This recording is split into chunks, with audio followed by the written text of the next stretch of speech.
Okay, hi, Dr. Anderson here, and I'm with patient Sajan, who's coming from Canada. We've had some people from Canada, so we like people from Canada. They're great folks.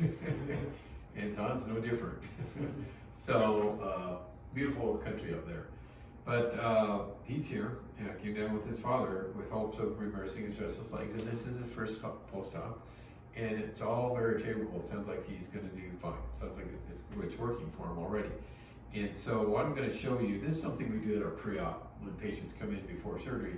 I've got an ultrasound machine, and this is the head of the ultrasound machine. We're going to use it to look at his nerve pathways, and primarily two of them. And I'm going to show you this one. It's called the superficial perineal nerve. And if you look over here, you can see he has these dressings. These are the areas that we operated on.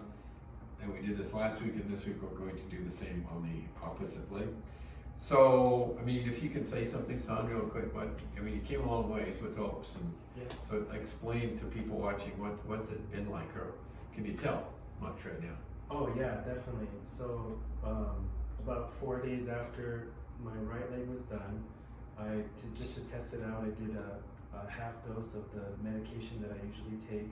I went to bed, and within a few minutes, as I was falling asleep, my left leg was doing its normal terrible thing of kicking and waking me up, but my right leg was completely calm. Also, I have the sensation of tightness and pain in my legs, but in my right, it just felt normal. It felt calm, and it's just a very encouraging experience for me. And to say the least, I'm very, very happy. Yeah, great. You can see the excitement in those eyes and that face. And that's good, because he is helped quite a bit by medication, but his goal is to get off of it. And it makes it a little harder sometimes when the medication works, but we kind of have you ramp down a little bit when you're here sometimes, and if you sense any difference in that, those are all really good indicators. So, thank you for doing that. So, let me show you this. And what we're going to do here, and now let's turn down the light so you can kind of see this better. But as you look on this, and you might not need to pan down here, so I'm coming down the leg. And when you look over here on the ultrasound machine, up here, it might be kind of hard to see, and you might have to get really close to focus on this, but that's his nerve. And this is a really interesting phenomenon. So there it is, you can kind of see it. I call it a salt and pepper appearance, and right above the sheath is this fascia. It's like gristle that's holding muscles beneath it, but right there is where the nerve is, and it's right up against that sheath. So as I'm going to be moving this, as I come down closer and closer to his ankle, watch what happens to this nerve. It gets a little wider, a little fatter. And I don't know if you can appreciate it, but right there, it's right up against that sheath, and it's thicker, or I should say it's more pancake shaped.